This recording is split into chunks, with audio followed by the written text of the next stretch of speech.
Donc, je m'appelle Étienne. Moi, j'ai monté une agence de prod il y a 13 ans, en 2007. Je viens du monde du cinéma.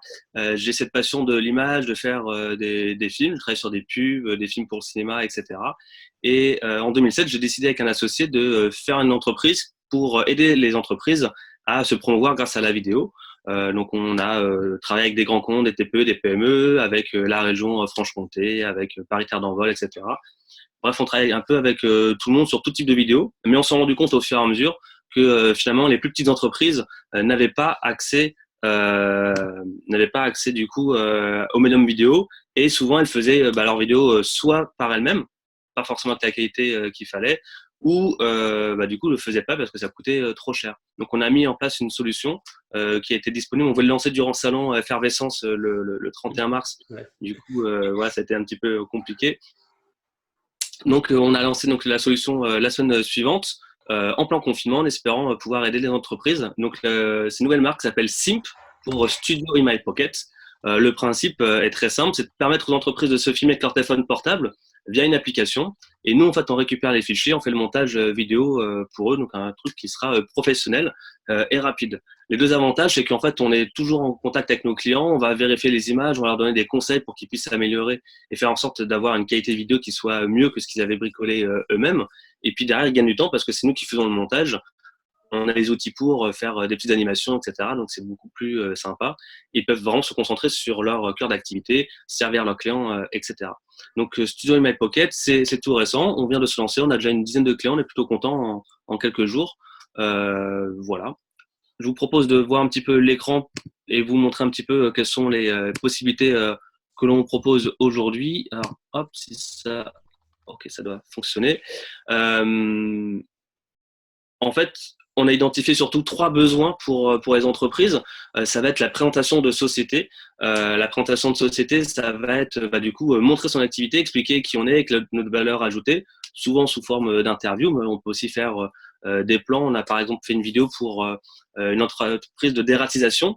Euh, et du coup, vu qu'ils sont en train de aujourd'hui ensuite de travailler contre le Covid à désinfecter les locaux, du coup ils se sont filmés, ils ont fait des photos pour montrer les personnes en train de travailler et dire on existe. S'il y a besoin de désinfecter vos locaux, on est là. Donc on a une vidéo qui dure 1 minute, qui est très punchy, qu'ils ont fait avec leur téléphone portable. Un autre besoin aussi, c'est des vidéos conseils qu'on peut faire régulièrement. C'est un peu à la manière de ce que fait David en ce moment, faire ces webinaires. Mais en fait, on peut dire toutes les semaines, tous les mois, on a une vidéo conseil sur une expertise.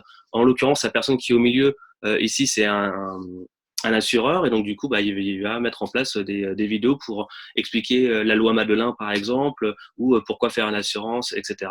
Et puis enfin, on a le témoignage client qui est aussi un vecteur très très puissant, et David pourra le confirmer. L'avis client, aujourd'hui, sur Google, c'est primordial pour pouvoir se différencier, montrer qu'on est bon, donner confiance, et du coup, faire le même avis client, mais en vidéo, ça permet de renforcer encore plus du coup la confiance, parce qu'on voit que quelqu'un est réel et qui s'engage du coup à dire que le produit, le service est vraiment bon.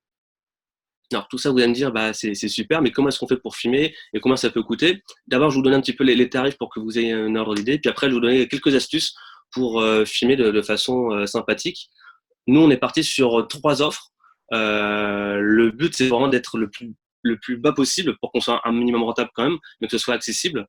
On propose des vidéos du coup à 190 € si on a une vidéo unitaire, qui va durer à peu près 3 minutes maximum. Après, on fait des packs sur 6 vidéos et sur 12 vidéos. Le but, en fait, c'est de proposer de faire des vidéos régulièrement. Comme le disait aussi David dans d'autres émissions, faire un post, ça va pas apporter grand-chose en fait, parce que du coup, les gens sont pas forcément là à nous écouter, à nous attendre.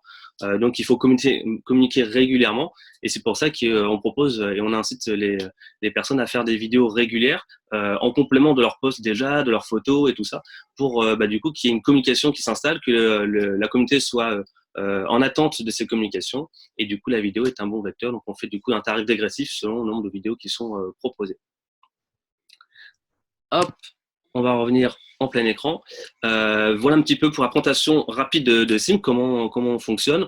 Du coup, c'est simple, hein. Vous avez un téléphone portable, vous filmez via une application. Alors, c'est pas nous qui avons développé l'application, c'est une application qui s'appelle Get In Shoot.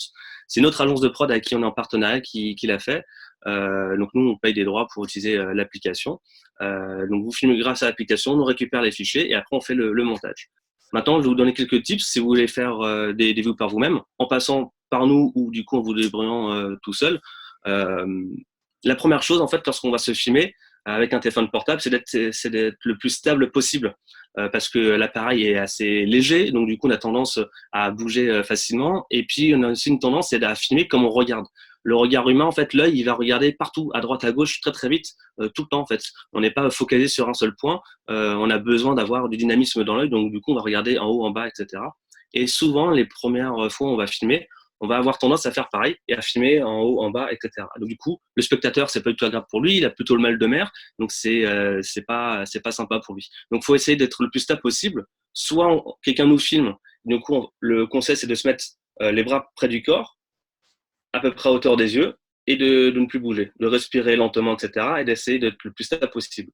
Si après on veut faire un mouvement, on peut le faire, mais du coup, il faut le faire doucement, parce que nous, on pourra toujours couper le mouvement s'il y a besoin. Mais c'est que si vous faites trop vite, en fait, l'image ne le verra pas non plus. J'admets les personnes, hein, David, Oui, hein, vas-y. voilà un premier conseil. Une autre chose, c'est aussi d'essayer de filmer par rapport à la hauteur des yeux.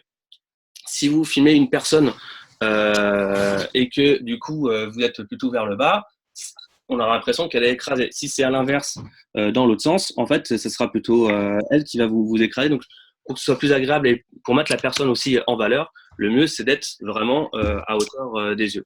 Une première chose. Une autre chose aussi qu'on va vous conseiller, c'est de faire attention à votre cadre. Si jamais vous filmez et qu'il y a trop d'espace au-dessus de votre tête, c'est pas très joli non plus. Et puis du coup, la personne a l'impression qu'elle est vraiment super petite. Donc, première chose par rapport à un cadre, lorsque vous faites même une photo ou une vidéo, c'est de faire en sorte que la personne soit à peu près centrée, pas forcément pile au centre, mais au moins dans cette partie-là. De ne pas avoir trop d'espace au niveau de la tête pour que ce soit plus joli et d'être à peu près à hauteur des yeux pour que ce soit aussi plus agréable et mettre en valeur la personne que vous filmez. Si jamais vous pouvez investir un petit peu, nous, on a été choisir des, euh, des petites options pas très chères. En gros, pour 50 euros, vous pouvez vous équiper et faire des vidéos. Je vous conseille par exemple un petit pied d'appareil photo à partir de 10 ou 20 euros que vous pouvez en trouver très facilement. Ça vous permet d'être très vite stable. Par contre, il va falloir aussi acheter ce petit appareil qui est du coup un adaptateur pour mettre votre téléphone portable dessus. Et une fois que vous êtes branché, hop, il n'y a plus qu'à mettre sur le pied de l'appareil photo et vous pouvez commencer à filmer facilement. Donc là, l'adaptateur, vous trouvez entre 5 et 10 euros, donc c'est pas non plus très très cher. Là, on est parti sur le cadre, donc comment filmer que ce soit joli, etc. Maintenant, il faut aussi penser au son. C'est extrêmement important d'avoir un son qui soit agréable. Si jamais vous filmez dehors et qu'il y a du vent, du coup, on va plus entendre le vent que vos paroles, donc les gens vont peut-être pas rester sur la vidéo. Si vous filmez dans une salle où il y a beaucoup de monde, du coup, on va entendre les bruits qui vont arriver et les gens vont être moins concentrés sur ce que vous dites. Ça va pas être agréable à l'oreille, donc ils vont peut-être pas non plus rester sur la vidéo.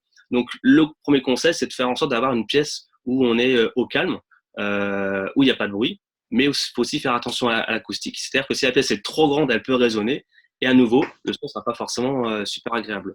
Donc nous, on vous propose aussi d'acheter des petits micros. On peut en trouver sur Internet à partir de 20-30 euros.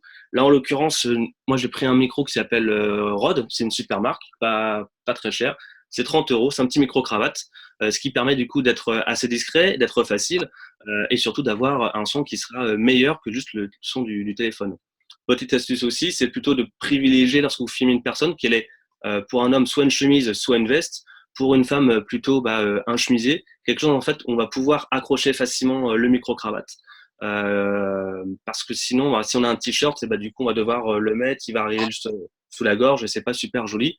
Et aussi de privilégier de faire passer à l'intérieur du t-shirt pour qu'il ressorte de l'autre côté. Et comme ça, on va le voir juste ici. Parce que si on a un haut qui est par exemple blanc, du coup le fil noir va se voir, donc ça sera pas non plus très très joli. Donc voilà, quelques petites astuces pour filmer. Et une dernière aussi qui est importante, c'est la lumière. Parce que si jamais on est dans un environnement où on est trop sombre ou en contre-jour, ça va pas être joli. Donc il faut éviter un maximum d'être face à une lumière. Il faut plutôt être face à une lumière, il ne faut pas être dos à une lumière. Là, par exemple, j'ai une fenêtre derrière moi. Il y a une source lumineuse qui est super importante et c'est pas très très joli. la pièce où je suis est super blanche, donc du coup, bah, forcément, la lumière, elle se réfléchit, donc moi, ça m'éclaire quand même un petit peu. Mais faut plutôt se dire, bah, voilà, on va se mettre face à la lumière pour être bien éclairé et faire en sorte que ce soit plus joli. Si on filme dans des bureaux, on va souvent aussi avoir des spots qui arrivent du haut. Donc, du coup, on a la lumière qui vient du haut et qui vont faire des cernes sous les yeux. Donc là encore, c'est intéressant de pouvoir essayer de contrer ça. Et très simplement, dans un bureau, on peut prendre une lampe qui est sur le bureau à côté et la diriger vers la personne qui est interviewée. Alors, pas trop fort non plus pour pas qu'elle soit éblouie et puis du coup qu'elle soit toute blanche, toute surexposée.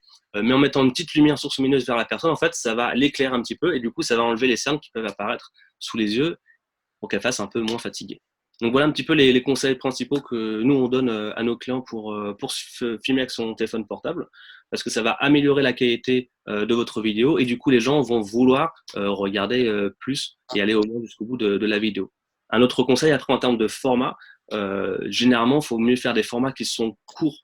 Pourquoi? Parce qu'en fait les gens, surtout sur les réseaux sociaux, ils vont consommer beaucoup le matin dans les transports en commun ou le soir, mais aussi durant la journée.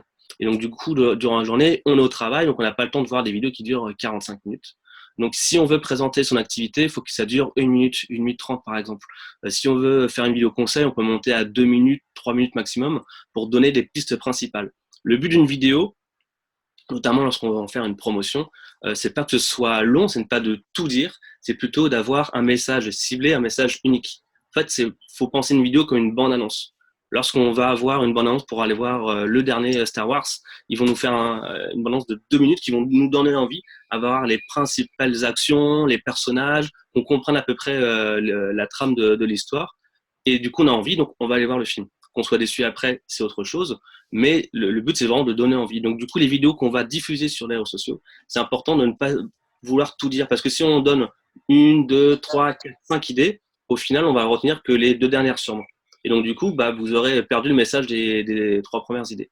Donc, l'important, c'est de dire, voilà, on se concentre sur une vidéo qui est courte avec un objectif qui est défini. Je veux vendre mon produit, je veux informer sur un nouveau service. Et après, on fait un discours qui est court, qui va donner envie.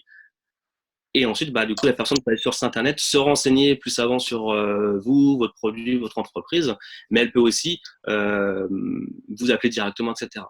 Pas non plus oublier de faire un appel à l'action. Lorsqu'on fait une vidéo, c'est important, comme le disait David sur des posts, hein, même si on écrit, si on fait des photos, on propose de faire un appel à l'action derrière. Bah, du coup, en vidéo, c'est la même chose.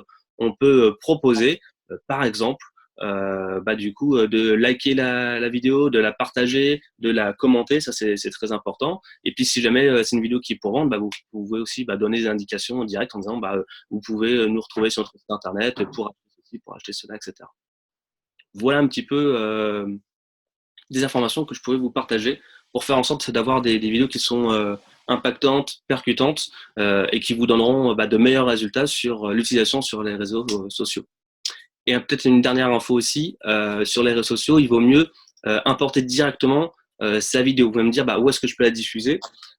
Évidemment, une fois qu'on a une vidéo, on peut la mettre sur YouTube. Ça, c'est très bon pour le référencement. Le premier moteur de recherche au monde, c'est Google. Le second, c'est YouTube. Donc, du coup, pour le référencement, c'est important de mettre une vidéo sur YouTube. Par contre, ce qui n'est pas forcément agréable, c'est qu'à la fin de la vidéo, on a un petit carrousel avec potentiellement les vidéos des concurrents ou la vidéo du chat qui saute de l'étage, etc. Donc ça, c'est pas non plus super sympa. Donc mettre la vidéo sur YouTube, c'est bien. Après, c'est aussi intéressant si on veut mettre une vidéo sur son site internet, de l'héberger, par exemple, sur une entreprise qui s'appelle comme Vimeo. C'est la même chose que YouTube, sauf que du coup, c'est beaucoup plus pro. Et à la fin de la vidéo, du coup, vous n'avez pas ce carrousel qui apparaît, la vidéo se stoppe. Par contre, si vous voulez diffuser une vidéo sur les réseaux sociaux, vaut mieux l'intégrer directement sur Facebook, sur LinkedIn par exemple, parce que ils n'aiment pas, ces réseaux sociaux n'aiment pas en fait qu'on sorte de leur plateforme. Le but pour eux, c'est d'accaparer un maximum l'attention des personnes. Donc du coup, si on est en train de scroller et qu'on tombe sur une vidéo intéressante qui nous envoie sur YouTube, on va sortir de la plateforme, par exemple de LinkedIn. Donc ils vont pas mettre en avant notre post. Donc le mieux, c'est de l'uploader directement, la télécharger directement sur le post, sur LinkedIn ou sur Facebook par exemple, d'écrire son petit post et du coup la vidéo sera hébergée chez eux. Donc là, ils vont pouvoir la mettre en avant. Alors, si je peux Pardon, excuse-moi, si je peux Bien juste sûr. rajouter une petite précision par rapport à ça. Effectivement, ce que tu dis, c'est tout à fait correct et notamment sur Facebook où on va pouvoir mettre, parce que Facebook maintenant, depuis quelque temps, a l'outil Watch en fait, qui est un équivalent de YouTube, on va dire, sur laquelle on va stocker des vidéos. Sur LinkedIn, il y a juste une petite particularité, c'est que justement, ils n'ont pas cette fonctionnalité, on va dire, d'hébergeur vidéo comme YouTube ou comme Facebook. Et donc, du coup, on va être limité sur un format qui va être à 10 mégas 10 mégaoctets pour la vidéo. Ce qui fait que si votre vidéo elle est trop longue, comme tout à l'heure le disait Étienne, vous n'allez pas pouvoir l'héberger directement sur LinkedIn. Donc, c'est pour ça que le format court qu'Étienne fait part, il va être intéressant notamment pour certains réseaux sociaux comme LinkedIn, sur lesquels vous n'allez pas pouvoir héberger nativement, hein, c'est le terme utilisé, pour pouvoir la garder sur la plateforme. Vous allez être obligé de la faire, comme moi quand je partage les lives, de la mettre sur YouTube et éventuellement de partager le lien après sur LinkedIn. Et en plus, LinkedIn limite à, je crois que c'est 10 minutes maximum de vidéos. Donc, de toute façon, on ne peut pas mettre des vidéos qui sont trop longues non plus. Voilà, du coup, je ne sais pas si vous avez des petites questions. Peut-être on va remettre les micros. Hop. Plus, Manuel, il nous entend plus. Moi, j'en ai une. Oui. Ouais, vas-y, vas-y. À partir du moment où la vidéo a été prise, combien de temps il vous faut pour la traiter, la rendre efficiente? Nous, on est sur un délai de 48 heures jusqu'à 72 heures. On essaye, en ce moment, on est plutôt hyper réactif. Le but, ouais. Normal, hein? Voilà, mais nous, le but, c'est d'être le plus rapide possible. Voilà, on ne veut pas s'engager sur 48 heures pour pas décevoir les personnes, mais en tout cas, c'est ce qu'on veut faire. Sur notre offre, on a un retour possible. Donc, on va monter la vidéo, on va la proposer. Après, on peut faire des petites modifications. Donc, du coup, la V1, on va dire, va être sous 48 heures. Et puis après, la V2, ça peut être tous les 24 heures, par exemple. D'accord. Est-ce que. Oui, vas-y, Thierry. Active ton micro, Thierry, par contre. Je vais le faire, t'embête pas. Ça y est, c'est bon, c'est bon, c'est bon. Étienne, au-delà de tous les conseils que tu nous as donnés ce matin, est-ce que le fond aussi, parce que, OK, on a un fond blanc, mais est-ce qu'on peut voir avec toi au montage pour faire autre chose, quelque chose de plus dynamique pour la vidéo, quoi? Par rapport au fond. Dans le fond, au lieu qu'il soit blanc, le mettre après avec l'image peut-être de la société, le logo, etc. Parce que là, on est en période de confinement et que Oui. des fois, bon, il faut, Alors, avec le téléphone, on ne peut pas faire de montage comme ça. non, alors, en fait, nous, on ne pourra pas faire un fond, changer le fond, par exemple, qui est derrière. Du coup, il faut faire un éclairage spécifique sur un fond vert. Nous, par contre, ce qu'on inclut dans le forfait, c'est d'avoir déjà le logo qui peut apparaître sur un côté de l'écran, par exemple. On peut avoir ensuite des mots-clés qui vont apparaître de temps en temps. Après, je vous invite à voir sur notre site internet, vous verrez les exemples de quelques réalisations.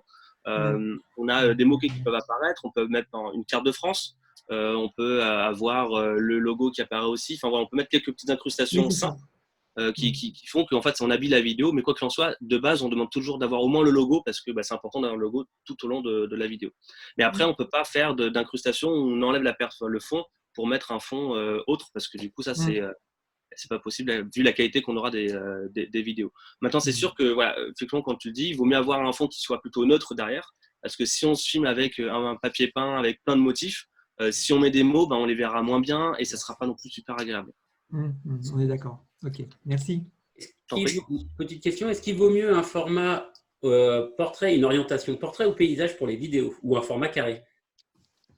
Ça va dépendre de deux éléments. Le premier, en fait, c'est où est-ce qu'on va diffuser la vidéo. Donc, du coup, notamment si on est sur Instagram, un format carré, c'est plutôt privilégié. Maintenant, ça va aussi dépendre de si on veut mettre des éléments qui vont apparaître à l'écran.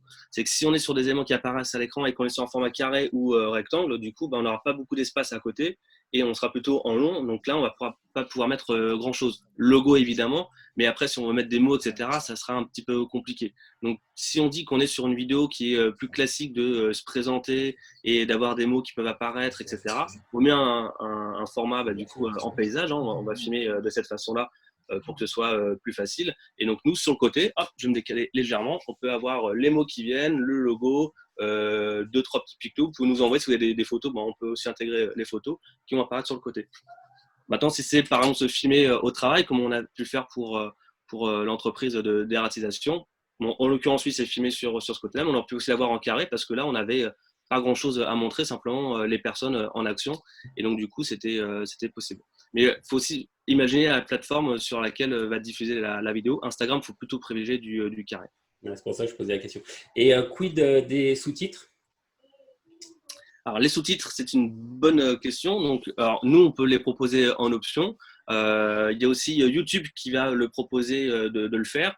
Quoi qu'il en soit, que vous passez par nous ou par YouTube, enfin par nous, du coup, on va vérifier les sous-titres. Si vous passez par YouTube, il faut vraiment vérifier derrière parce que même si les machines sont automatiques, sont plutôt performantes, il y a forcément des mots, surtout dans le jargon professionnel, qui vont pas être connus. Donc, il faut toujours vérifier derrière YouTube. Ouais. Okay.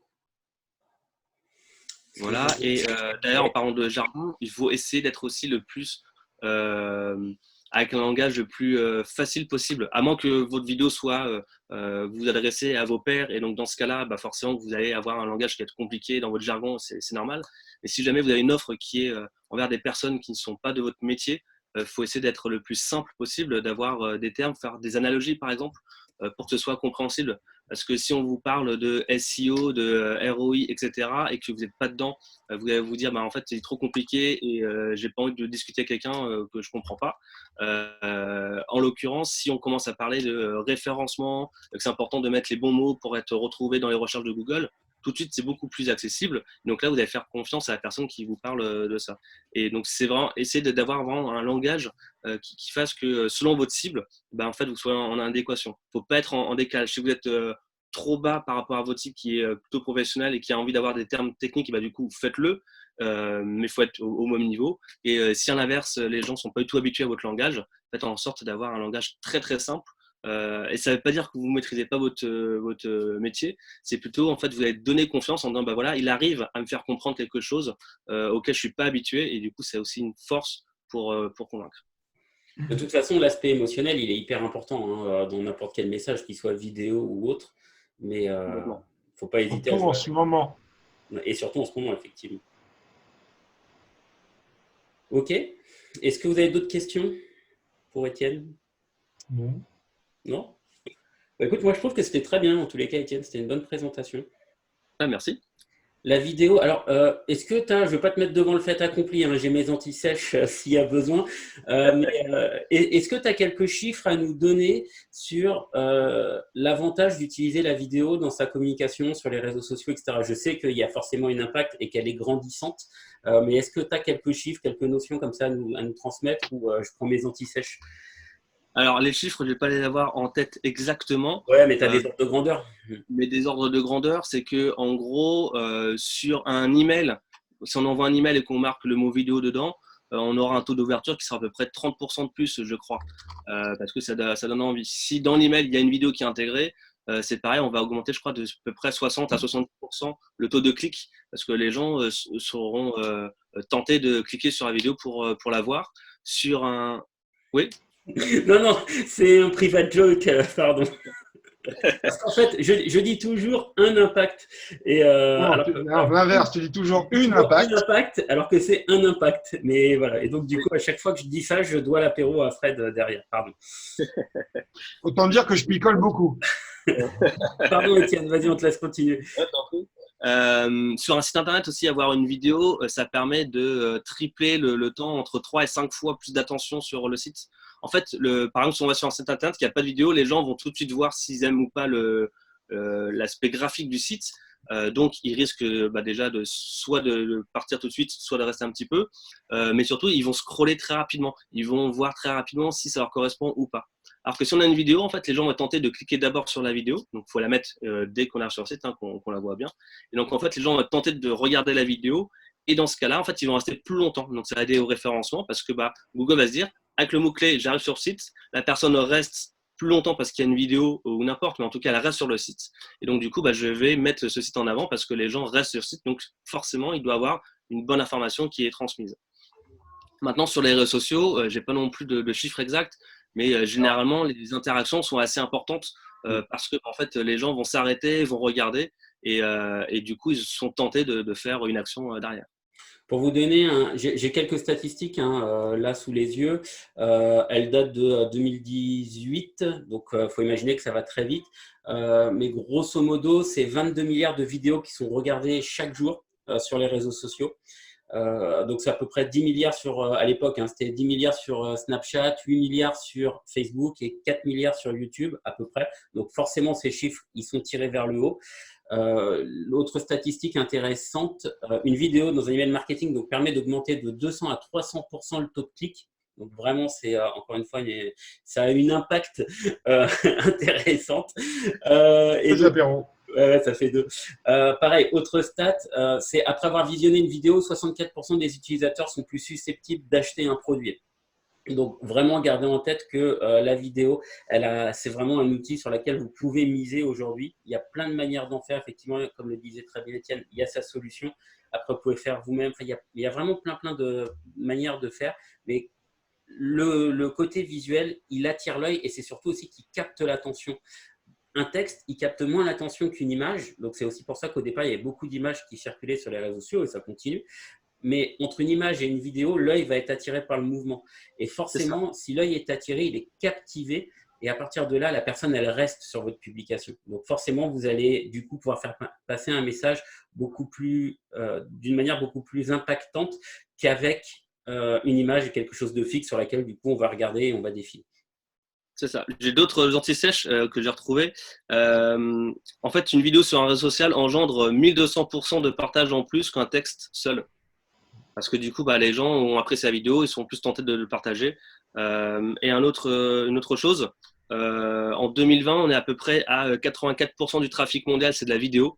C'est quand même 95 fois de plus qu'en 2005. C'est-à-dire qu'en fait, aujourd'hui, la vidéo est prépondérante dans la communication. Alors, il ne faut pas faire tout en vidéo parce qu'à un moment donné, on est aussi saturé. Il faut laisser la place à du texte, à des photos, etc. Mais en fait, les gens n'ont plus envie de lire. Et donc, c'est pour ça que la vidéo prend une importance telle. Parce que les gens, ils vont se dire, tiens, au lieu de perdre 3 minutes à lire, je vais voir une vidéo qui a duré 1 minute et je vais en apprendre beaucoup plus. Donc, c'est vrai que c'est un médium qui est vraiment très, très important. Et en fait, on se rend compte aujourd'hui que sur YouTube, par exemple, les gens, ils y vont. C'est devenu un moteur de recherche, c'est devenu un réseau social parce qu'on y va pour se divertir. On y va aussi pour apprendre. Il y a des conférences, il y a des tas de choses qui sont en ligne. On y va aussi du coup pour voir les concurrents. On y va pour les tutos, pour se documenter, etc. Donc en fait, c'est vraiment quelque chose qui est devenu une référence. Et il n'y a pas longtemps, j'ai voulu mettre un CHBB dans ma voiture. J'étais sur YouTube. Je n'ai pas téléchargé une fiche PDF pour savoir comment mettre. J'ai déjà fait la même chose. De toute façon, vous, j'imagine que vous regardez, tous autant qu'on est là aujourd'hui, on consomme de plus en plus de vidéos quand on va se balader sur les réseaux sociaux, etc. Et voilà, donc du coup, c'est vraiment un reflet de la consommation actuelle et future des réseaux sociaux sur le web. Et d'ailleurs, même c'est des webinaires comme cela, en fait, ça prouve qu'on préfère être en interaction avec des personnes, voir une vidéo, écouter des gens, plutôt que de lire des publications et des pages de texte. Maintenant, avoir un blog sur son site et pouvoir écrire de nombreux mots, ça aide vraiment au référencement. Et du coup, c'est de dire qu'il faut mixer en fait les moyens de communication. Faut pas être moyen de communication parce qu'à un moment donné, c'est pas non plus hyper rentable. Il faut avoir du texte, il faut avoir de la vidéo, il faut avoir des visuels qui attirent l'œil, etc. C'est important de mixer. Et puis, dans l'absolu, un mot-clé dans une vidéo, ça ne se lit pas par un robot. Et non.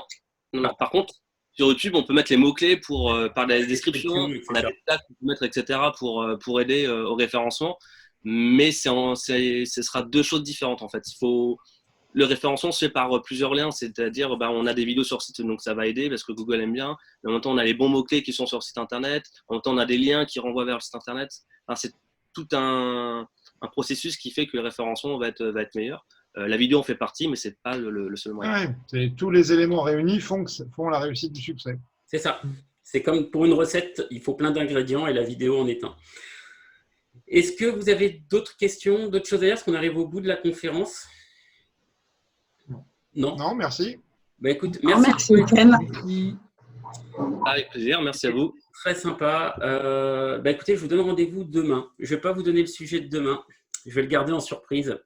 Tu sais, ça sent tout de suite le mec qui ne sait pas encore quel sujet il va faire demain. Ou pas. Ou pas. Donc, c'est pas grave, c'est du direct. On est là pour se faire plaisir aussi et rigoler un petit peu. Donc, non, je ne sais pas encore sur quoi on va parler demain, mais j'ai plein de sujets qui sont prêts. C'est ce que je vous ai dit hier. J'ai vraiment plein de sujets, donc je vais en piocher un pour demain et on va préparer ça. Merci beaucoup en tous les cas de votre attention. Merci de votre présence. Merci Étienne pour ta présentation. C'était très sympa. Ça change que de m'écouter moi parler. Et puis ça fait du bien aujourd'hui d'écouter quelqu'un d'autre parler, donc c'était rigolo.